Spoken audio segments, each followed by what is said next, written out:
할렐루야. 반갑습니다. 여러분, 정복식 목사입니다.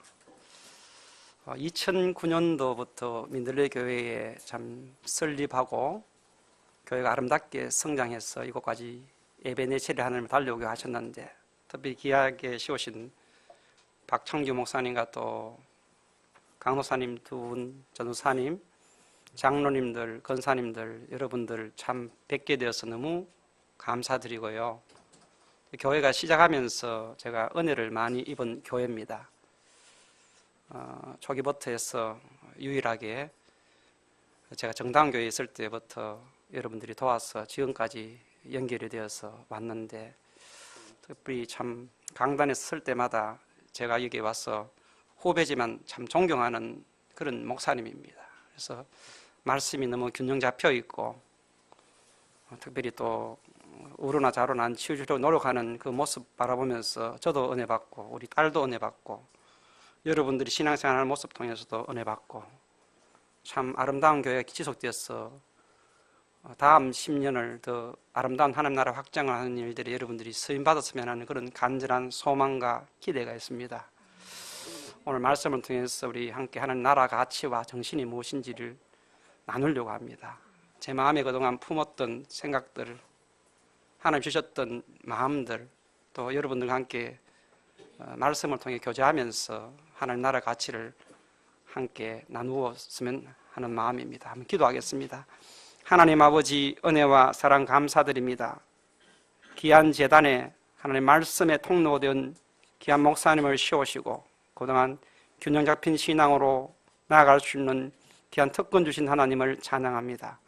귀한 성도들 한 사람 한 사람 점점이 흩어져서 각자의 소명을 다해서 아름다운 하나님을 이루어갈 때에 하나님 협량해 주시고, 이 교회를 통해서 앞으로 10년을 향해 달려갈 때에 주님이 정말 뜻하신 바 이 땅에 하나님 나라가 임할 수 있는 귀한 은혜와 복을 누려받는 귀한 성도들이 되고, 더 확장되어서 하나님 나라의 일꾼 되어서 진정한 참된 소금의 빛과 같은 역할을 감당할 수 있는 우리 모두가 될 수 있도록 인도해 주시옵소서. 부자한 종이 강단에 섰습니다. 십자가 아래 부족한 종을 가리워 주시고 주의 마음을 정각하게 도와주시고, 하나님 나라가 무엇인지, 가치가 무엇인지, 무엇을 위해서 우리가 몸부를 다하며 생명 다하여 순종해야 될지를 깨닫고 미래를 향해 달려갈 수 있는 저희들 될 수 있도록 인도해 주시옵소서. 예수님 이름으로 간절히 기도드립니다. 아멘. 사랑하는 여러분, 성경을 관통하는 두 가지 핵심 흐름이 있어요. 하나는 구속사적 흐름이고, 또 다른 하나는 하나님 나라라는 흐름이 큰 맥을 흐르고 있는 겁니다. 구속사적인 흐름은 인류의 창조와 타락을 다루면서 타락한 인류를 향하여 하나님은 시대마다 제사장과 선지자를 통해서 끊임없이 죄를 촉구하시며 하나님께 돌아올 것을 말씀하셨습니다. 클라이막스에 예수님의 십자가 사건이 나오면서 사망 권세를 꺼트리고 부활하신 주님이 핵심이죠. 구속사적 흐름입니다. 또 다른 하나는 하나님 나라의 흐름으로 구약에 보면은 하나님의 대리인을 세워가지고 신정정치를 했습니다. 나팔처럼 외치면서 하나님의 말씀을 가지고 이스라엘 백성들에게 말씀을 전가하면서 끊임없이 하나님이 직접 통치를 세우신 선지자들을 통해서 죄를 지적하시기도 하시고 하나님이 다스려왔던 사건들이 구약에 기록되어 있습니다. 신약에 들어오면은요, 그동안 준비되었던 하나님의 백성들이 그동안 메시아 대망 사상이라 해서 준비됐던 예수님이 이 땅에 오시고 난 다음에 예수님 오시기 전에 세례 요한이 외친 소리가, 광야에서 외치는 소리가 뭡니까? 회개하라, 천국이 가까웠다. 예수님 오시고 등장하자마자 때가 찼고 하나님 나라가 가까이 왔다. 이 말씀으로 예수님의 사역이 시작된다는 겁니다. 그래서 우리가 하나님 나라 관점에서 여러분의 신앙이 어디 있는가를 살펴보면서 신앙생활은 굉장히 중요합니다. 우리는 부분적으로 신앙생활하는 것 같지만도 여러분들이 일생을 살아가면서 70, 80, 요즘은 100세 시대인데 여러분들이 신앙의 전체적인 흐름에서 하나님 나라 관점에서 신앙생활을 오늘을 사는 것은 굉장히 중요한 의미가 있다는 겁니다. 아무리 교회가 성장하고 발전하고 교회에 엄청난 일들을 하고 영광하지만 전체 그림 속에서 하나님 나라가 어떻게 흘러가고 있고 하나님 가치가 무엇인지 정신을 잃어버리고 본질을 훼손되면 아무리 업적을 가지고 교회가 크고 부흥성장해도 하나님 뜻과는 관계없는 일이 될 수 있기 때문에 우리가 우리 신앙의 걸음을 돌아보면서 가장 큰 그림을 그린 그 부분 속에 우리가 사역을 해야 되고 우리가 충성해야 되고 봉사해야 되고 시간과 물질과 여러분들의 모든 정성이 그곳에 서 있을 때만이 하나님께 영광이 된다는 사실입니다. 믿음도 제가 일부 예배도 잠시 나눴지만 박창규 목사님이 왜 균형 잡힌 신앙생활을 하는가 하면 제가 볼 때는 믿음을 쭉 행위를 얘기하다가 하나님의 영광과 배치될 때는 이 믿음의 행위들을 점검하면서 하나님 영광과 배치될 때는 믿음의 행위조차도 버려야 된다는 겁니다. 왜? 하나님 영광이 먼저기 때문에. 이런 관점에서 신앙생활 할 것을 촉구하는 겁니다.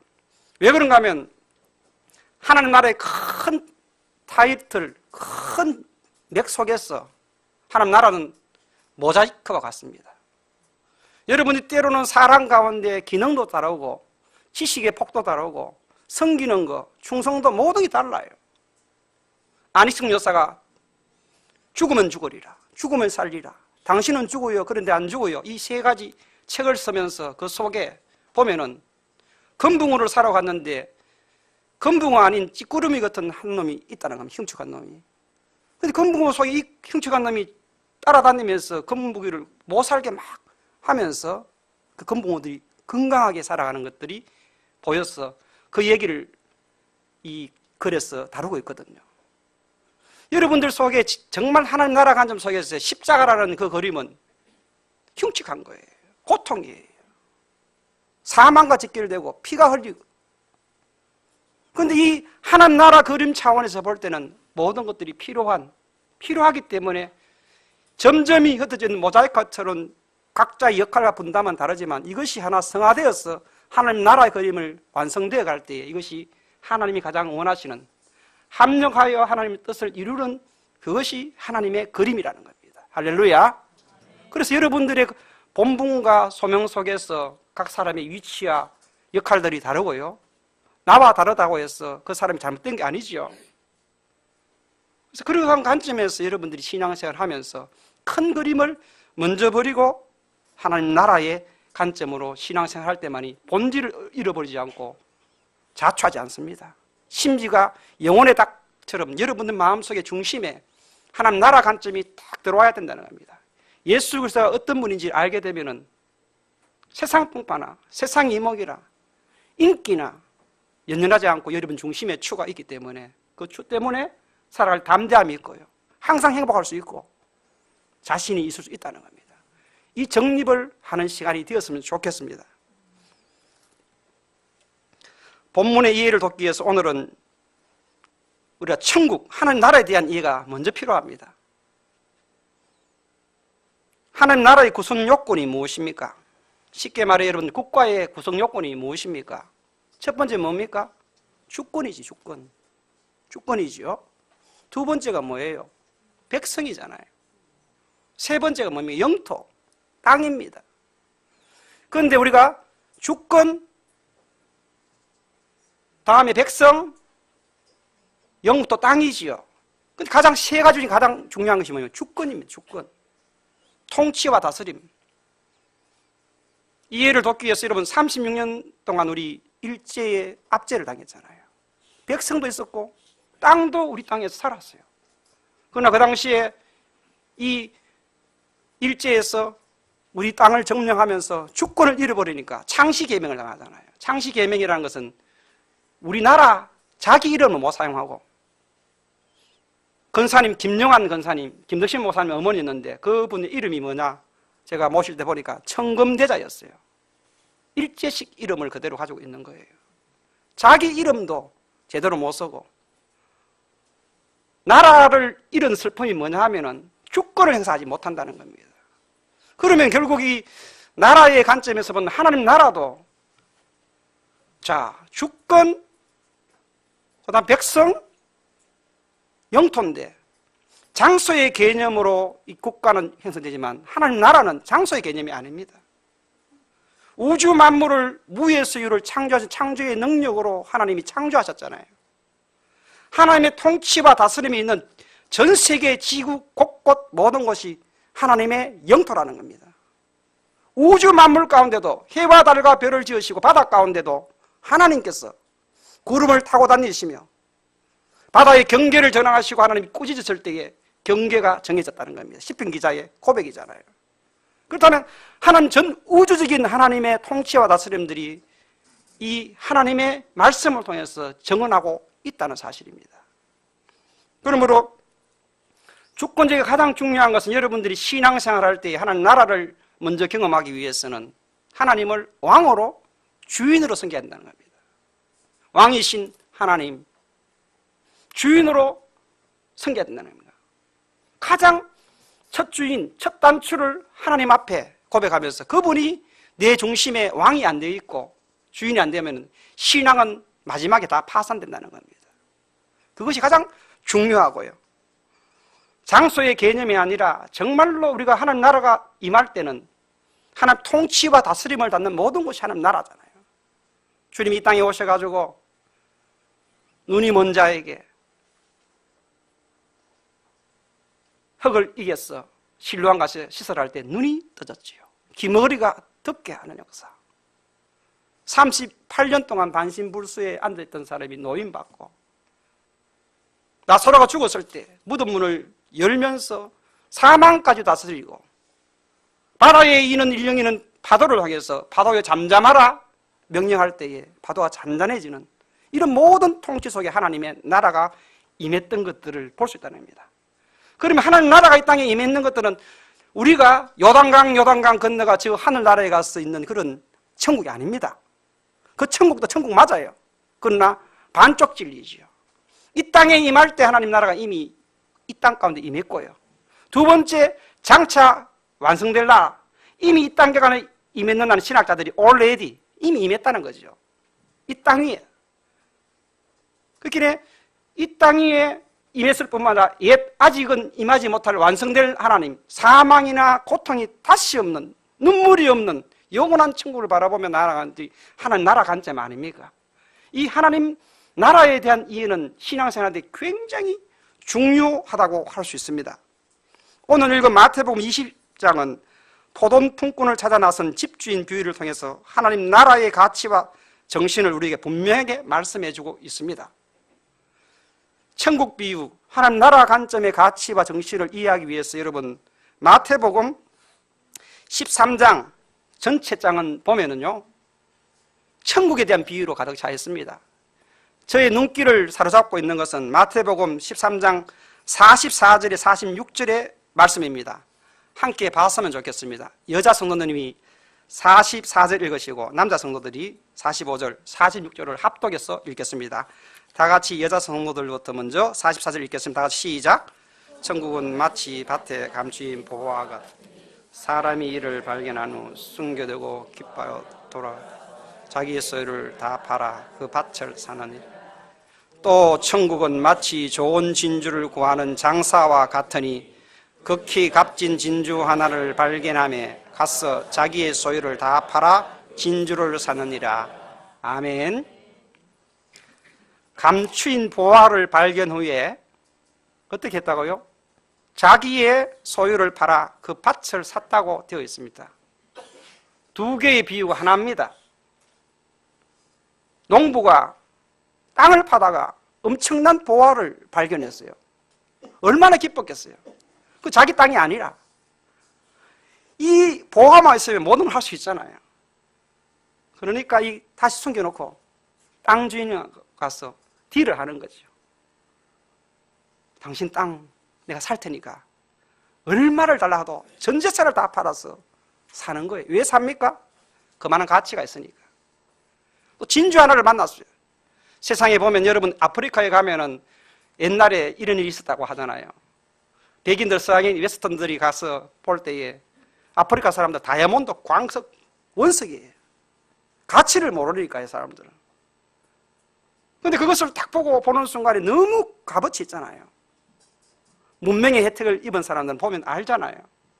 그러나 문명의 혜택이 없고 문화 접촉이 없는 그곳에서 이 돌이지, 이 뭘 강아줘도 바꿀 정도로 별 볼 일 없는 가치를 모를 때는 그렇다는 거예요. 그것을 만약에 여행 가다가 발견했다 하면 여러분들이 여행에 자기 주머니에 100불 아니라 1000불이 있었던, 있는 거 다 주고도 사지 않겠어요?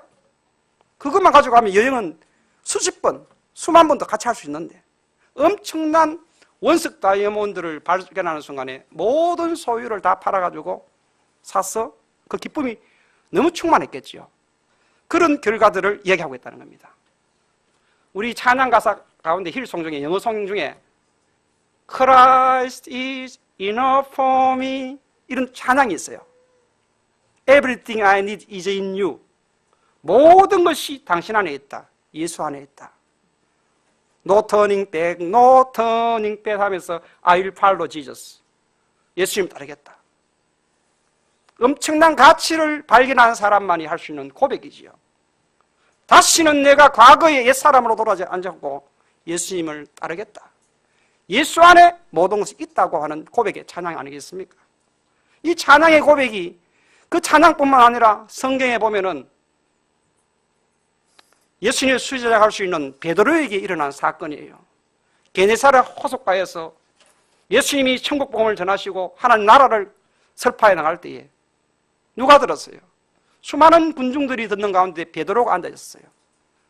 자기 배를 떼우고 보니까 예수님이 천국 복음을 전가하시는데 마음에 감동이 왔는 거죠. 믿음은 들으면서 들으면 그리스도의 말씀으로 말미암는데 그 말씀을 듣는 가운데 이 베드로에게 믿음이 생겼던 거죠. 아, 이분은 보통 분이 아니다. 대단한 분이다, 이분은. 보통 사람과 다르기 때문에 자기 마음에 믿음이 생겼던 겁니다. 예수님에 대한 믿음이 생기는 거죠.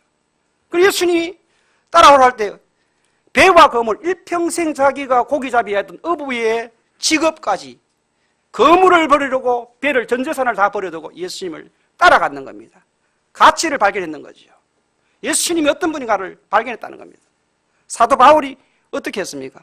사울이 되었을 때 가말리엘 문화에서 최고의 학부에 최고의 공부를 많이 하는 사람이에요. 그 당대에 율법의 어른은 흠이 없다고 할 정도의 당대에, 여러분 당대에 그 당시에 있었던 사람들의 정언을 들어보면 헬라 어떤 히브리 그 문명의 당대 철학자들과 여러 사람 논쟁하면서 최고의 학문을 자랑했던 사울이 아니었습니까? 그가 예수를 부활하신 예수님 만났잖아요. 사울아 사울아 네가 어찌하여 나를 핍박하느냐? 당신이 누굽니까? 네가 핍박하는 나사렛 예수니라 할 때에 눈이 멀고 식음을 전폐하면서 예수를 만났던 겁니다. 만나고 난 다음에 이생의 자랑과 육체의 모든 정욕적인 모든 것들, 관계하는 것들을 다 배설물로 여기고 자기의 지식도 가문도 백그라운드 8일 만에 할례받고 히브리인 중에 히브리요 율법의 어로는 흠이 없다 정도로 했던 모든 것을 배설물로 여기고 내 구주 예수 그리스도 아는 지식이 가장 고상함을 인하여 표대를 향하여 부름을 상해서 가치를 따라서 평생을 살다가 순교하며 죽었던 인물입니다. 무엇을 봤습니까? 이 세상이 전부가 아닌구나. 이 세상이 전부가 아닌 건 그 가치를 발견하는 순간에 아그리빠 왕 앞에서 제수의 신분으로 묶여있을 때도 아그리빠 왕이요, 내가 묶인 것 외에는 당신이 왕인데 나처럼 되기를 원한다. 이것이 하나님 나라를 가치를 발견한 사람들의 모습이고 태도라는 겁니다. 여러분 오늘 인생길 걸어가면서 정말로 여러분 70을 살든 80을 살든 100년을 살 때에 여러분들이 삶의 모든 모토 속에서 여러분들이 봐야 되는 것은 여기에 신앙생활하고 말씀을 듣고 봉사를 하고 하지만 가장 중요한 가치를 발견하면 그림이 달라져요. 할렐루야. 여러분 가장 행복한 사람으로 살아야 된다는 겁니다. 저는 이곳에 와서 제 이야기를 조금 한다면 어머니 때문에 왔어요. 아무것도 이유가 없었어요. 17년 동안 살다가 모든 걸 정리하고 돌아올 때 교회를 하고 싶고 왔는 게 아니고 단지 하나님 말씀에 내 부모를 공경하라. 우리 아이도 있고 우리 집 사람이 반대했어요. 지금 이제 아이들 졸업하고 하는데 나는 그런데 내 마음속에 이 계명이 더 중요하다는 것들을 마음속에 주시더라고. 그래서 아이를 불러놨고, 그동안 나혜라 수아야, 내가 너희를 위해서도 헌신했다, 아빠가. 그러나 내 마음속에 어머니가 지금 치매가 걸려가지고 힘든다. 그러면서 내가 그 마음을 얘기하면서 할 때에 아이들은 아빠의 이 얘기를 동의해 줬고, 그래서 무작정 돌았어요. 그리고 와서 교회를 해보니까 엄청 어려 보여요. 돕는다고 제가 요청한 적도 없는데, 몇몇 교회에서 돕는다 하는데 교회를 안 다니게 다 끊어버리더라고. 할렐루야, 그것도. 왜? 당연하지요. 이 현실이 얼마나 어려운 각박합니까? 나를 볼 때, 바라볼 때 실패한 인생 같이 보여요. 교회 하다가. 그러나 저는 거기에 매이지 않습니다. 실패한 인생, 나는 너무 행복하다. 깨달음을 주시고 하나님께서 행복할 수 있어요. 여러분들이 인생 가운데서 모든 것이 잘 되는 것이 하나님 은혜요 한다면 여러분들 신앙생활을 잘못하고 있는 거예요. 큰 그림을 볼 줄 아는 사람들은 사방에 우겨삼을 당해도 매이지 않습니다. 할렐루야. 여러분들이 고난이 있고 가정에 어떤 일이 있더라도 나는 예수 믿는 사람이 가장 행복한 사람, 미래에 있고 소망이 있기 때문에 하나님이 어떻게 하신가를 늘 지켜보시기 바랍니다. 그것이 신앙의 경주자의 모습이라는 겁니다. 어려움은 전혀 없는 것이 아니라 찌꾸르미 같은 그런 찌름도 있고 여러 가지 환경 속에서 여러분들이 신앙의 아이덴티티를 정립된 사람은 절대로 사방에 우겨삼을 당하지 않고 그 중심에 가치를 따라 살 때에 하나님이 여러분과 함께 그것이 행복이요. 자녀들 위해서 여러분이 헌신하고 봉사하는 것도 행복입니까? 어려움입니까? 고통입니까? 주님 앞에 몸부림치는 거. 자녀가 가다 실수를 했어요. 그 마음 중심을 보시는 앞에 했다면 그것은 가장 귀한 일이 아닙니까? 실수에 넘어지면 좀 어때? 좀 부족하면 어때요?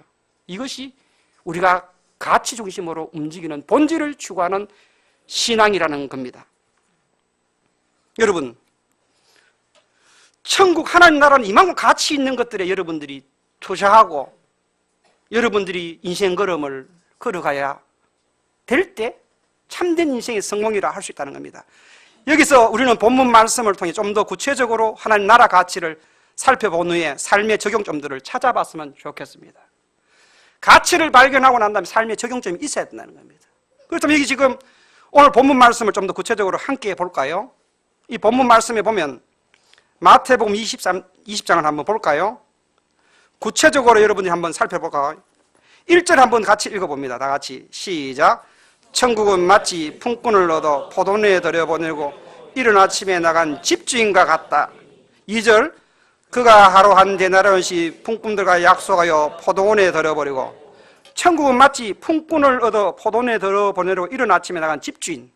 포도원의 일꾼을 찾아서 이른 아침이라 하면 그 당시의 시간으로 새벽 6시경 됩니다. 인력 시작을 비유할 수 있습니다. 건장한 사람들이었어. 이 사람들에게 우리 포도원에 들어가 일해라. 그러면 당신들에게 한 데나리온, 그 당시에 한 노무자의 임금입니다. 한 15만 원 정도? 12만 원에서 15만 원 정도 될 거죠. 지금도 보면 여러분들이 인력 시장에 가면은 처음에 딱 나와서 뭐 공사 현장에 노가다를 합니까? 요즘은 노가다 표현 안 할지 모르지만 그러면 십장이라는 사람이 와서 너 이러면 일어나야 돼요. 일어나가지고 줄 따라 나가는 겁니다. 건장하게 보이는 사람을 일을 하겠죠. 그 다음에 요즘은 뭐 어떤지 모르지만 뭐 한 9시 되면 사람이 없어요. 어쨌든 이렇게 해서 인력 시장에 나가는 집주인이 비유를 하고 있는데 두 번째 또 보니까 3절에 보니까 3시 같으면 아침 9시경 됩니다. 9시간 또 있는 거예요. 당신들도 들어가 일해라. 내가 상당한 그런 보수를 주겠다 하면서 들여보냅니다. 6시와 9시에 또 나가봅니다. 정오, 오후 3시 이렇게 이 히브리 시간대 그 당시의 시간대를 본다면 그 정도 시간대예요. 그리고 12시에도 나가보고 3시에 날 또 있으니까 당신들도 우리 포도원에 와서 일해라. 노임 주겠다 얘기겠죠. 그런데 놀라운 거는 오후 5시가 다 돼가서 있는 6절에 보니까 11시에도 또 나가면 사람들이 있는 거예요. 그래서 포도원 주인이 너희는 어찌하여 종일토록 놀고 여기 서 있느냐 물었어요. 7절에 그들이 뭐라고 대답합니까? 다 같이 한번 읽어보면 다 같이 시작. 이르되 우리를 품꾼으로 쓰는 이가 없음이니이다. 이르되 너희도 포도원에 들어가라 하니라. 그래서 포도원에 1시간밖에 안 남았는데 일하라고 합니다. 주인이 이제부터 아침 일찍 온 사람부터 보수를 주는 게 아니라 제일 마지막에 1시간 일하는 사람에게 품삯을 줍니다. 얼마 줬다고요? 한 데나리온. 깜짝 놀랐을 거 아닙니까? 1시간밖에 일 안 했는데. 아마 인력 시야를 안다 하면 건장한 사람부터 뽑혀 나오고 아마 이때 남은 사람은 절망 가운데 있었을 겁니다. 야, 가족의 자녀들도 있을 것 같은데 내가 오늘 돈 못 버리면 허탕치고 나면 염려와 근심 속에 있었을 겁니다. 사람이 여러분 살아보면 인생 살다 보면 돈 없는 만큼 서름이 그만큼 자본주의 사회에서 절박할 수 없어요. 남자들이 가장 스트레스가 뭡니까? 재정적인 힘듦이 있을 때에 이게 어떨 때는 너무 심각하면 뭐로 나갑니까? 자살까지 가는 거예요. 자살까지. 사업이 실패하고 부도가 나고 그 정도로 자녀들 나는 굶을 수 있는데 자녀들에게 굶어주는 거 견디지 못하는 거예요. 가장으로서. 그런 문제들이 많다고요. 그런데 한 대대나리온 가져가면 일용할 양식을 가지고 자녀들과 밥상에 둘러앉아서 아침도 먹고 점심도 먹고 하루 먹을 수 있잖아요. 얼마나 감격했겠어요. 그런데 이 넉넉하게 주는 것들을 바라보고 난 다음에 먼저 왔던 사람들, 새벽부터 왔던 사람들, 또 9시, 오전 9시, 12시 왔는 사람들은 기대치가 엄청난 거예요. 이야, 이 포도원 주인은 굉장히 넉넉하고 후한 사람이라 우리 더 받을 줄 생각했다고. 그래서 먼저 온 사람 10절에 보면은 기대치가 더 받을 줄 생각했다는 겁니다. 11절 이하에 보면은 받은 후에 11, 12, 13절 보면은 똑같이 이제 받으니까 이 사람들이 한 대나리온 주니까 원망불평이 터져 나왔는 겁니다. 받은 후에 집주인을 원망하여 이르되 12절에 보니까 나중은 이 사람들은 1시간밖에 일하지 아니하였거늘 그들을 종일 수고하며 더위를 견딘 우리와 같게 하였나이다. 어떻게 내가 같이 주냐는 거죠. 내가 먼저 와서 건장하고 나는 일도 많이 했다 그렇게 생각하고 했는데 어떻게 똑같이 1시간 일하는 사람하고 하루 종일 12시간 가까이 일 있는 사람하고 동일하게 주냐. 말도 안 되는 소리는 거예요. 그때 주인이 뭐라고 대답합니까? 13절 다 같이 읽어봅니다. 13절입니다. 시작. 주인이 그 중에 한 사람에게 대답하여 이르되 친구여 내가 네게 잘못한 것이 없노라. 내가 나와 한 데나리온 약속을 하지 아니하였느냐. 14절 내 것이나 가지고 가라. 나중은 이 사람에게 너와 같이 주는 것이 내 뜻이니라. 내가 내게 잘못한 게 없다는 겁니다. 일 시킬 때부터 내가 한 대는 약속하지 않았는데 내 것이나 가지고 가라. 너와 같이 1시간 일했지만 너와 같이 똑같이 주는 것이 내 뜻이라 했어요. 이 하나님 나라 가치를 볼 수 있다는 겁니다. 하나님 나라 가치는 뭐냐면은 내 혼자 잘 먹고 잘 사는 가치가 아닙니다. 우리에게 일용할 양식을 주옵소서. 하나님은 가난한 자에게도 햇볕을 주시고 부자에게도 햇볕을 주시고 모든 사람의 동등하게 살아갈 힘과 용기를 주시는 분이 하나님 나라의 가치라는 겁니다. 내 것을 가지고 내 뜻대로 할 것이 아니라 내가 선함으로 내가 악하게 보느냐 꾸짖었어요. 오늘날 자본주의가 교회를 점령하고 있고 세상이 그렇다 하더라도 세상은 그렇다 치고 우리가 교회를 타락의 길로 일어났던 이유가 뭡니까? 자본주의와 세속주의가 교회 안에 너무 평등하게 들어왔기 때문에 문제가 되고 있다는 사실입니다.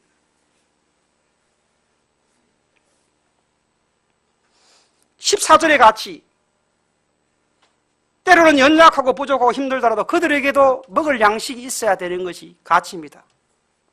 그렇다고 해서 이 한 사람이 우리는 대부분 다 그러면은 공산주의 입장이 뭡니까? 야, 너 대기업 머리도 돌라주고 막 해가지고 너 너무 많은 부당한 것들을 챙긴다.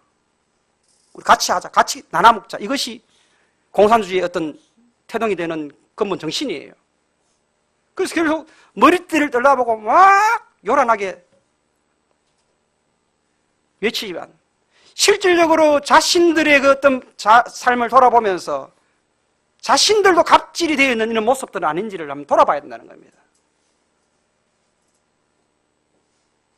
중요한 것은 우리가 하나님 나라 가치를 우리가 이해할 때의 가장 중요한 핵심은 뭐냐? 내 자신부터가 어떤 가치 속에서 살아가야 되는 것들을 한번 점검해 볼 필요가 있다는 겁니다. 일용할 양식이라는 것은 모든 사람이 필요한 양식들이죠. 그런데 우리가 자본주의 관점으로 돌아가는 자본주의든 공산주의든 우리 교회에 들어올 때에 잘못된 적용점들을 찾고 있는데, 이 오늘 하나님 나라 가치와 정신을 보면은 모든 사람들에게 일용할 양식은 주어져야 되고, 또 그들이 살아갈 수 있는 길들을 말해주고, 초대교회에 유무상통하는 일들이 일어났다는 겁니다. 내 것이라고 하는 것이 아니라 동일한 입장에서 자녀를 키운다 하면 그들이 돌볼 그것이 있고, 이 교회 안에서 공동체 안에서 어떤 모습으로 살아가야 되는 것은 이 초대교회에 잘 나타나 있습니다. 그래서 우리가 그 초대교회의 정신이 무엇인지를 한번 좀 여러분들 마음속에 한번 좀 생각해 봤으면 좋겠습니다. 부족함과 풍족함이 교차해서 서로 간에 연결되면서 서로를 유익하게 만들고, 교회를 건강하게 만들고, 가정을 건강하게 만들고, 여러분 주변에 있는 가족들을 건강하게 만들고, 여러분 교회를 건강하게 만들고, 사회를 건강하게 만드는 이 삶을 살 것을 주님이 말씀하시는 것 같아요. 오늘날 현실이 어떻습니까? 자신이 많이 배웠으니까 좋은 대학 나왔어요. 학위를 받았어요. 성과를 많이 냈어요. 교회 안에조차 제가 섬겼던 교회 가운데 저도 큰 교회를 섬긴 적이 있어요. 성과감 제도가 돌았어요. 구역마다 경쟁이라듯이 부흥하는 교회는, 부흥했던 구역은 성과감제를 주고 전도사님하고 이렇게 맞춰서 이것이 돌았어요. 교회 안에. 교회를 진단할 필요가 있다는 겁니다. 그런 교회들 속에서 있으면서 과연 하나님 나라의 가치, 본질적인 하나님 가치를 놓쳐버렸는데, 다른 방향이 아무리 여기서 주옥같은 복음의 메시지가 선포된들 그것은 본질을 잃어버렸다는 겁니다. 저는 개인적으로 볼 때에 기독권에 있는 사람들하고 친하지 않는 것 같아요. 고생 많이 했습니다. 엄청난 고생을 했어요. 그런데 하나도, 제가 은혜 받았을 당시에 1986년도에 은혜 받았을 때 동부교회 가산수양관에 168명의 대학생들이 들어와서 같이 기도하고 했어요. 우리 박창규 목사님 저한테 한 6년 후배인가 그런 되는데, 어쨌든 그때 대구중학교 경신고등학교 제가 짱이었어요. 한때는. 내가 은혜를 받고 보니까 술, 담배가 순간적으로 끊어졌어요. 내 삶이 완전히 바뀌었다는 겁니다. 근데 교회 안에 들어와서 볼 때에 우리가 갑질하는 문화가 너무 많았고, 하나님 가치와는 다른 것들이 너무 많이 팽배하게 교회 안에 있는 것을 목격하면서 그때 당시에 참 뜨거웠던 것 같아요. 후배들이 저의 삶을 통해서 도전을 많이 받았고, 지금도 가장 친하게 연결하고 있는 후배 한 명 있다면 미국에 있는 안강수, 그 선교밖에 모르거든, 그 친구.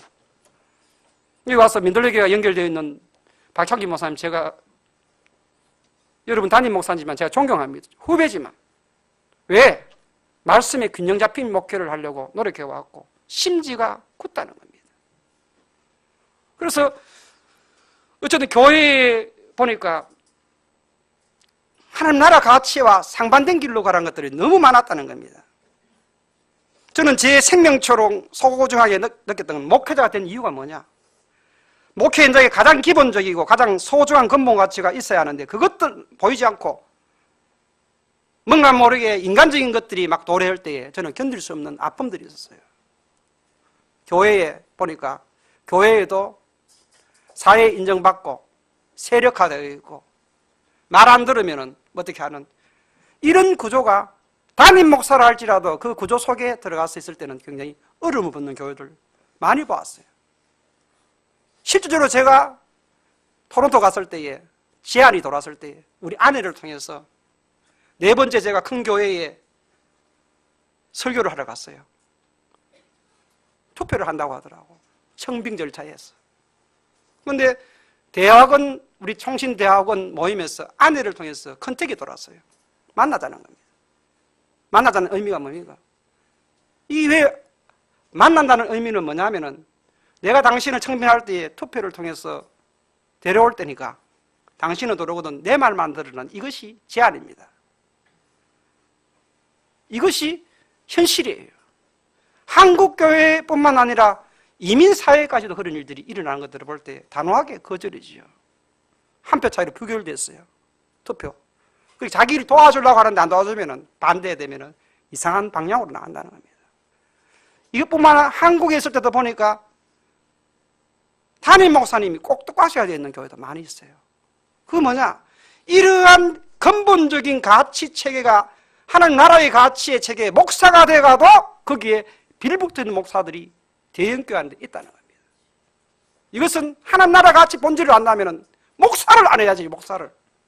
목사가 인기를 얻고 목사가 어떤 남에게 모든 사람들에게 좋은 점만 받고 칭송만 받아야 됩니까? 하나님 말씀 가운데 하나님 나라 차원에 저는 찌꾸라미가 되더라도 내가 목사 안 하면 안 했지 못한다. 우리 아이들한테 가르치는 가르침들이 그겁니다. 우리 아이들이 제 삶을 면면히 보호하잖아요. 저는 성공한 목회자라고 감히 말씀드릴 수 있는 것은 자녀들이 저를 존경해요. 아내도 갈수록 당신이 옳았다. 평생 살아보니까 당신이 지금 강직한 태도로 나왔는 그것들이 때로는 부족함이 많았지만 당신의 가치를 따라 살았기 때문에 한 번도 당신은 결혼하고 바꾼 적이 없다는 겁니다. 그게 뭐냐? 하나님 나라 가치의 본질이 있기 때문에 고생이나 힘듦들이 제게는 전혀 더전매로 어떤 상황 가운데도 묵묵하게 영혼의 닷처럼 나아갈 수 있던 원동력이 됐다는 사실을 함께 나누고 싶습니다. 이것이 하나님 나라 가치라고 저는 감히 말씀드리고 있습니다. 교회를 보면 교회 성장, 교회 부흥, 교회 건축 너무 많은 에너지를 쏟고 하나님이 영광 하면서 하나님의 그 어떤 큰 교회를 세우고 제가 이런 사상이 그냥 오늘 단순히 오늘 50 넘어서 일어나는 사상이 아니고 대학원 때부터 제가 대학원 논문을 옥하는 목사님과 비교하는 논문을 쓰면서 새 시대를 여는 설교자 속에 나오는 논문의 내용이 뭐였나 하면 한 일부분이 그 당시 교회가 엄청나게 막 성장할수록 첫 번째 교회 하는 행동들이 뭐였나 하면 교회 건축, 교육관, 주차장 확보, 그 다음에 큰 대형교회는 기도원으로 갔어요. 나 적극 반대자였어요. 항상 반대했습니다. 교회 건축에서는. 왜? 그럼 제가 그러면 헌신이 없었느냐? 제 모교회에 제가 우리 아내, 제가 5회 외동인데 제가 가졌던 다이아몬드 반지, 아내의 결혼 뇌물 모든 걸 털어서 교회를 위해서 다 던졌습니다. 아내가 지금도 섭세하고 있는 연유 중에 하나입니다. 그래서 중요한 것은 그래서 교회가 탄생되었어요. 교회가 옛날에 우리는 마룻바닥에 앉아서 꿇어 앉아 기도하고 이런 정이 훈훈한 정이 있었어요. 교회가 거대하게 아름다운 교회로 등장하고부터 어떤 일이 납니까? 하나님 나라 가치를 저는 발견하기 어려웠다는 겁니다. 그때 이 마이크가 그때 300만 원짜리 했던가? 그랬을 겁니다. 이거를 하나 도둑 맞았다는 겁니다. 엄청난 일이잖아요. 그리고 그 다음부터는 교회가 관리모도 알지요? 옛날에는 들어와서 누구라도 교회 가봐서 기도할 수 있었는데 그것이 너무 좋았는데 교회를 아름답게 건축하고 난 다음부터는 제가 봤어요. 내 동기가 기도하러 와서 그 가정에 문제가 있어서 눈물 힘들어서 왔는데 내가 직접 만났던 사건. 이름도 얘기할 수 있는데 이름 못 하겠어요. 지금 문이 잠겼다는 겁니다. 셔터가 내려오고 기도하러 못 들어가는 겁니다. 관리 모드. 이것은 교회가 아닙니다. 교회는 어느 누구와도 기도할 수 있는 가난한 거지가 좀 들어오면 어떻습니까? 안 그렇습니까? 그 복인데 지극히 적은 소자에게 한 것이 내게 한 것인데 와야 되는데 못 오는 겁니다. 그리고 또 교회 안에 실질적인 삶들을 돌아보면은 교회 안에 누군가 들어오면은 굉장히 싫어해요. 사람들이. 왜 싫어하는지 모르겠어요. 그래서 제가 갔는 교회마다 다 바꿔놨어요. 뭐를 바꿔놨는가 하면은 거린 들어오면은 관리 집사님들이 막 싸우는 거예요. 1,000원 줬는데 또 왔다고 막 싸우더라고. 그래서 내가 집사님 그렇게 하지 마시고 그걸 몇 번 오겠냐고. 우리 교회 그만큼 가난한 교회 아니지 않냐. 이 큰 교회에서 10번 오라 줘라고 그걸 바꿔놨어요. 그러니까 5번 오는 사람 오고 3번도 안 오는 거야. 2번 정도 올 사람이 그러고 난 다음에 한다는 얘기가 교회 교인들이나 장로님, 권사님들 여러분들이 하는 이야기를 하면은 물론 이 말이 맞을 수 제가 다 맞다는 게 아닙니다. 가치를 어떻게 여러분들이 듣고 판단은 여러분이 하시는데 이거 주고 나면은 술 마신다는 겁니다. 잘못된 길로 간다는 겁니다. 그런데 제가 관찰한 바에 의해서 그렇게 얘기하는 사람 치고 진짜 가난한 자, 연약한 자들을 위해서 했는 분이 없고 투마스 싱킹할 필요 없다는 겁니다. 내게 주신 그 이상의 생활을 품지 말고 우리는 가난한 자가 있고 지금 절대적 절명에 아무것도 못하는 그들이 있으면 도움 안 되는 겁니다. 그렇게 만약에 다 잘라버리고 하려고 하면 선교도 못해요. 도울 데가 아무도 없어요.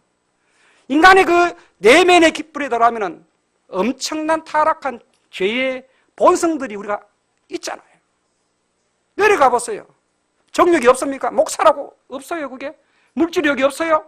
들어가 보면 다 있어요. 이게 교계 지도자 보면 다 있는 근본 원칙을 안다면 우리는 우리에게 맞닥뜨리는 현장 가운데 내가 그 마음 주시는 내가 할 수 있는 영역들만 할 때 하나님 마음을 시원케 해주는 사람이 된다는 겁니다. 그런데 우리가 너무 다 잘라버릴 수는 없다는 겁니다. 그래서 저는 우리 아이가 더불어 오디시 밴이 있는데 그 밑에 돈통이 항상 있어요. 제 옆에. 그 밴쿠버에 가면은 홈레스 피플들이 와서 막 서면은 선순간에 뭘 닦는가 하면 유리를 닦아요, 유리를. 돈 달라는 거지. 그럼 항상 돈통에서 뭐 1불, 2불 잡히는 데 주는 겁니다. 어떨 때는 우리 아이들이 그런 거 너무 보니까 지나갈 때 홈레스들을 우리 아이들은 지나가는 법이 없습니다. 어릴 때부터. 내가 2불 주고 이러면 아빠 저 가지고 못해. 햄버거도 하나 못 사 먹겠다 하면서 터덜거려요. 눈물이 걸성거리면서. 그것이 가치라는 겁니다. 하나님 나라. 그냥 말씀을 전하는 차원이 아니라 삶의 모습으로 살아야 된다는 겁니다. 제가 왜 행복하냐? 우리 딸이 다 컸지만도 나를 존경한다 해요. 베스트 프렌드라 해요. 우리 아내도 당신 성공했다. 그것을 이너프예요. 충분하다는 겁니다. 하나님 앞에. 그 모습 속에 제 이야기를 끄집어내는 이유 중에 하나가 하나님 나라 가치가 무엇인지를, 행복한 삶이 무엇인지를 한번 좀 도전하려고 그렇게 했다는 겁니다. 그래서 결국은 축복받고 교회 성장하고 천국 가는 건 물론 중요하죠. 그러나 그것이 교회의 근본이 아니라는 겁니다. 교회에는 더 중요하고 더 큰 근본이 있죠. 교회는 더 큰 근본, 보이지 않는 가치와 하나님 나라, 정신이 잃어버릴 때에 교회는 교회가 될 수 없다는 겁니다.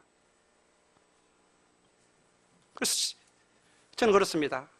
그러면 하나님 나라 가치가 이 땅에 실현되는 걸 볼 때 우리가 기독교가 쇠퇴기를 걸었던 가장 중요한 이유가 뭡니까? 세속화입니다. 하나님 나라 가치를 잃어버렸어요. 대형교회를 한번 포 example로 들어볼까요? 박창규 목사님 떠나기 전에 저하고 밥을 같이 한 그릇 먹었는데 제 딸과 함께 그 자녀들 2명하고 먹을 때에 신문 광고를 봤는데 2억 가깝게 되는 그 부목사 청빙 광고가 났다고 하는 거예요. 이게 무슨 얘기예요? 대형교회 얘기예요. 제가 서울 올라가서 들어보니까 어떤 분은 이게 팩트인지 아닌지는 잘 몰라요. 그러나 거의 맞다는 얘기예요. 2, 3천만 원 하는 봉급 받는 사람은 알고 있고 6천만 원 받는 교회가 있대요. 월급이. 연봉이 아니라. 자, 그렇다면 우리 오늘 이게 하나님 나라 가치를 바라볼 때 거기에 수만 명의 사람들이라서 은혜를 받다. 이걸 어떻게 해석해야 되는 겁니까? 교인들이 3만 명이 됐다 하더라도 그걸 어떻게 이해해요? 저는 그 설교를 듣고 살아갔던 모든 사람들은 아마 90% 이상 가짜일 가능성이 있다는 겁니다. 그런 말씀을 자꾸 듣다 보면. 그래서 제가 한국에 안 있고 캐나다에 있었기 때문에 수많은 목사님, 기라사건 같은 목사님 다 만났어요. 옥하는 목사님도 개인적으로 면대해보고, 주님의 교회 목사님 우리 집에 와서 차도 마시고 여러 가지 김동호 목사님, 여러 사람들을 많이 만나봤어요. 또 여기 대구 지역에 있는 사람 안 만난 사람이 없어요. 근데 중요한 것은, 이야, 목사님들 큰 교회 다니고 함께 다닐 때는 굉장히 뭐 손도 안 올라간다 하고 뭐 여러 가지 어려움들을, 목회에 어려워서 차도 마시고, 그분들이 한 번도 사준 적 없어. 우리가 큰 교회, 대형 교회니까 우리가 다 대접하고 다녔죠. 예, 너무 귀한 영광이다. 그런데 중요한 사실은 캐나다에서 만났던 삶하고 여기에 나와서 개척교회, 쬐맨한 교회 하는 삶에 나를 바라볼 때는 눅단하는 겁니다. 눅단. 이것은 하나님 나라 가치를 받은 사람의 태도라고 보기 어렵다는 겁니다. 저는 여기 와서 관리집사님 만나면은 형님처럼 좋더라고, 나는. 자기 신분의 격차를 가지고 이렇게 사는 순간에 우리는 세속화에 급속도로 밀려가면서 그렇다는 겁니다. 제가 뭐길래 후배 한 명이 찾아왔어. 절박한 상황이 찾아왔어. 친구인데도, 교회가 큰 친구인데도 다 자기 소장을 이야기하니까 도와주지 않는다는 겁니다. 제 핸드폰에 보면 연락이 와서 제가 도왔어요. 제가 무슨 돈이 있겠어요? 밥을 먹어라, 5만 원 주면서 자, 식사라도 해라. 근데 절박하니까 뭐라도 해야 되는데 그거 낼 돈이 없다는 겁니다. 그 전압이라도. 기름만 조금만 치고 나면은 이 사람이 살아날 수 있는데 우리는 외면해버리고 그가 잘 됐을 때는 가까이 하고, 이거 하나님 나라 가치가 아니죠. 그렇지 않습니까? 진짜 필요할 때에 우리는 외면해버리는 그런 삶의 형태를 볼 때에 내가 할 수 있는 부분, 그러면 우리 가족도 다 돌봐야 하는데 뭘 해야 되냐? 내가 외국에 있을 때에 아내 모르게 제가 뭐를 했는가 하면 보전도 썼어요. 여러분들이 생각할 때에 보전, 아내 모르게. 근데 기독교 교인들이 정말로 율법에 더 중한 의와 인과 신을 버리는 겁니다. 율법의 정신이 뭡니까, 여러분? 하나님 말씀하는 말씀의 정신이 뭡니까? 정신이 뭐예요? 박하와 건채와 11조 회양과 모든 걸 다 주더라도 우리는 이거로 충분하다고 생각한다는 겁니다.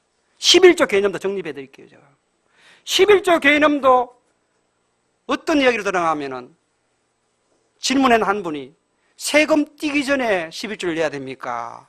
세금 떼고 난 다음에 이런 이야기부터 해서 막 엄한 이야기들이 많이 나옵니다. 그 중요한 것은 여러분들이 알아야 되거든요. 율법에 더 중한 인과 신을 버렸다는 것은 뭡니까? 여러분이 너무 만약에 절박한 상황 속에 있다면 내가 감당할 수 있다면 보전도 설만하면 서야지요. 근데 볼모 잡힌다, 뭐 한다, 이것이 율법의 액면고도를 지키는데 하나님 나라 정신을 가지고는 살지 않았다는 증거라는 겁니다. 왜? 그걸 통해서 도울 수 있다면 내가 도움 안 되는 겁니다. 그런데 그렇다면 한번 예를 들어 11조 생활 어떻게 생각해요, 여러분들이? 여러분들 가운데 100만 원을 가지고 살아가요. 애들 4명 데리고 살아. 100만 원 살 수 있습니까? 못 살아요. 못 살지 않습니까? 그러면 100만 원 가도 못 사는데 100만 원 걸고 90만 원을 하고 10만 원 11조 했다. 아이고 하나님, 제가 100만 원도 못 사는데 11조 내야 됩니까? 갈등하면서 이 사람이 만약에 2만 원 내고 8만 원을 인마이 포켓하면서 내가 선다. 하나님, 죄가 될까요, 안 될까요? 여러분 어땠어요? 죄 됩니까, 안 됩니까? 마음으로 한번 들어보세요. 죄 된다는 사람 손 들어보시고. 각자 자유니까. 그리고 만약에 5천만 원 1억을 받는 사람이 만약에 1억을 받아가지고 1억을 벌 수 있잖아요, 사업해가지고. 그럼 1,000만 원 하고 9천만 원 마음대로 선다. 이런 관점에서 여러분들이 완전히 바뀌어야 된다는 겁니다. 한 나라 가치는 뭡니까? 내가 가진 지식, 재능, 물질 모든 것들이 뭡니까? 내 것이 아니라 하나님 것이다. 소유부터, 가치 체계부터 달라야 된다는 겁니다. 저는 제가 감히 여러분 챌린지 할 수 있는 것은 내가 섬겼던 교회에서 누가 선물이 어떨 때는 많이 돌아 있어요. 아내하고 한 번씩 이렇게 부딪히는 게 있는데 난 한 번도 내가 돌았는 그 물건 중에 평생을 가장 좋은 거 내가 먹어본 적이 없어요. 왜? 들어오는 순간에 누구 줄까? 이것이 앞서가더라고. 요번에도 몇 사람이 이렇게 왔어. 저를 아는, 아껴주는 분들이. 그럼 이것이 누구에게 가면 좋겠나? 모교에 있을 때 우리 존경하는 목사님, 어머니는 거기 주려고 막 한다고. 어머니, 담임 목사님 안 줘도 된다. 넘친다, 넘쳐. 어머니가 드려야 될 분들은 그분들이 아니다. 기득권하고 내하고 안 맞는 거죠. 여러분들이 생각할 것은 뭐냐면은 진짜 앞으로 여러분들이 하나님 나라 가치를, 여러분 너무 귀한 분들이기 때문에 제가 이 말씀을 나누고 싶은 거예요. 하나님 나라 가치가 무엇인지. 그렇다면 여러분들이 이 11조 문제도 여러분들이 던져주는 메시지가 있을 겁니다. 하나님 앞에. 그 담임 목사님 보면은 6천만 원, 5천만 원 그렇게 하는데 내가 이건 실질적인 사건인데요. 여러분 알아야 될 것은 어떤 목사님은 보니까 목사님 얘기인지 몰랐는데 은행 다니는 분들이 계속 보니까 돈에 인컴만 계속 들어오고 사이게만 사이고, 예? 지출이 안 된다는 겁니다. 그래서 보니까 1,000만 원도 돌았다가 500만 원 돌았다가 이분이 알고 보니까 유명한 목사님, 대형교회 목사님이었던 겁니다. 보통 일반 1,000만 원 들어오면 우리가 한 500만 원 쓰고 난 다음에 이게 좀 남고 사회에 갔다는 겁니다. 그럼 뭐로 살았느냐? 본 것과 책 수입하고 이런 모든 것들은 뭡니까? 통장에 계속 났고 성도들이 신방을 다니면서 이런 거 다 살았다는 결론 아닙니까? 그러고 난 다음에 은혜를 끼친다? 있을 수 없는 일이다, 하나님 앞에. 그 제일 오늘 본문의 말씀 가운데 제일 중요한 것은 뭡니까? 내가 누릴 수 있어요. 내가 공부를 많이 했어요. 당연하게 내가 할 수 있죠. 모든 것들을. 할 수 없겠습니까? 열심히 일했고. 여기 보면은 나중된 자가 먼저 되고 먼저 된 자가 나중 되잖아요. 이 말씀 속에 여러분 마지막에 결론적인 말씀인데 이거 잘 보셔야 돼요. 이거를. 왜 나중된 자가 먼저 되겠어요? 나중된 자는 정말로 어떤 면에서 보면 가난하고 또 장애인일 수 있어. 이 사람 불쌍히 여겨가지고 하나님께서 일용할 수 줬다면은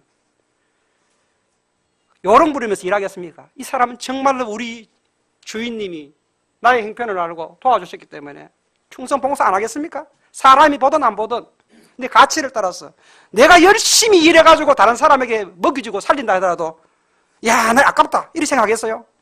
자기 자신이 은혜를 그렇게 깨달은 사람은 내가 가졌던 재능, 지식, 물질 모든 걸 통해서 뭐를 합니까? 하나님 나라 가치를 위해서 내놓을 때에 이게 진정한 하나님 나라의 가치 아닙니까? 부족함과 풍족함 다 어우러져가 하나님 나라의 어떤 모델이 된다는 겁니다. 사랑하는 여러분, 저는 감히 도전하기를 오늘날 우리 교회 안에 본질의 가치, 큰 넓은 의미에서 저 천국을 바라보면서 저는 이제 아이들을 다 교육을 다 시켰기 때문에 앞으로 어떻게 나갈지는 너무너무 해피한 거예요. 제가 은혜를 받았어요. 여러분들 통해서. 반드시 학교도 하고 미래를 꿈꾸는 아이들 글로벌 리더를 세우기 위해서 교육 체계를 나름대로 세웠어요. 글로벌 비전이 뭔지도 알고 있어요. 그렇게 되다 보니까 마음에 소망이 차는 거예요. 하나님 뭘 해야 되겠다. 이 큰 그림을 그리면서 나갈 때 여러분 10년 후에 여러분 지금 보니까 남아공에 가서 자녀를 위해서 하고 하는데 그 모든 물질이나 여러분들이 정성이나 이런 걸 어디로 챌린지해야 됩니까? 자녀들에게 물질을 물려줄 생각하지 마세요. 대기업에서 물질을 물려주는 거나 우리 자신이 적은 거 하나라도 자녀에 물리면 뭐가 다를 바 있어요? 우리의 어떤 부분에 자녀를 교육시키고 바른 정신이 입각해서 그들이 살 수 있는 길을 열어주고 여러분들의 가치와 투자는 무엇을 위해서? 하나님 나라의 가치를 위해서 살아야 되지 않을까요? 그래야 소망이 있는 겁니다. 우리 박창규 목사님 말씀 좋았다. 좋지요. 여러분 정말로 기억할 것은 본질적인 하나님 나라 가치를 붙잡고 살 때만이 보람이 되고 이것이 여러분의 삶의 원동력이 될 때 어떤 누구도 이 평안을 빼앗을 수 없는 겁니다. 다음 주에 제가 이 한 생명, 조국을 위해 이런 이야기를 했던 분도 있는데 이 한 생명, 바울의 삶을 통해서 주의 나라를 위해서 바울이 어떻게 걸어가는 삶의 발자취를 보면서 우리 삶에 결단하는 모습이 있었으면 좋겠다는 생각입니다. 여러분, 오늘 이 본문의 말씀은 정말로 중요한 말씀입니다. 제게도 중요하고 자녀들에게도 중요하고 여러분들이 늘 살아가는 현장 가운데 여러분들이 1등을 했어요. 여러분들이 얻으면서 제가 우리 딸도 공부를 좀 잘했어요. 할 때마다 했던 것이 너 1등 한번 하고 뭐 이렇게 여러 가지 상도 받았어. 그때마다 했던 이야기였어요. 1등하고 상 받는 것은 꼴찌도 있기 때문에 꼴찌의 공로를 잊으면 안 된다는 겁니다. 더불어 살아라는 겁니다. 하늘에 계신 우리 아버지요, 이름이 거룩히 여기를 받아 아버지를 부르면서 일용할 양식 우리에게 달라고 했잖아요. 내만 잘 먹고 내가 1억 벌었으니까 1억 벌이가 뭘 합니까? 1,000만 원 내고 9천만 내 마음대로 썼다. 이거는 그리스도의 가치를 따르는 사람이 아닙니다. 9천만 원 중에 반은 내놔야지. 5천만 원에도 충분히 살 건데. 이게 하나님 나라 가치예요. 이걸 살려고 노력하는 사람이 있어요. 우리 선진들 가운데 자기 담임 목사님이 그렇게 격차가 안 나고, 이것은 이미 가정의 문제가 아니고 이 가치관이 만약에 잘못되어 있는 그 교회라 하면 그 교회는 다 떠나야 된다고 저는 보고 있는 사람입니다. 왜? 본질적인 하나님의 가치, 건물도 아니고요, 장소의 개념도 아니고 모든 것도 아니고 하나님 가치 중심의 모습을 가지고 있는 사람은 절대로 흔들리지 않고 그 복음 때문에 살아가고 헌신하고 고생되더라도 그것이 보람이 되고 기쁨이 되는 삶이 되어서 민들레 홀시대에 여러분 점점 흩어져서 가정 속에, 친척들 속에, 우리 부모 세대, 자녀 세대 함께 하나님 나라를 이루어갈 수 있는 저와 여러분들 되시기를 예수 이름으로 간절히 축원해 드립니다.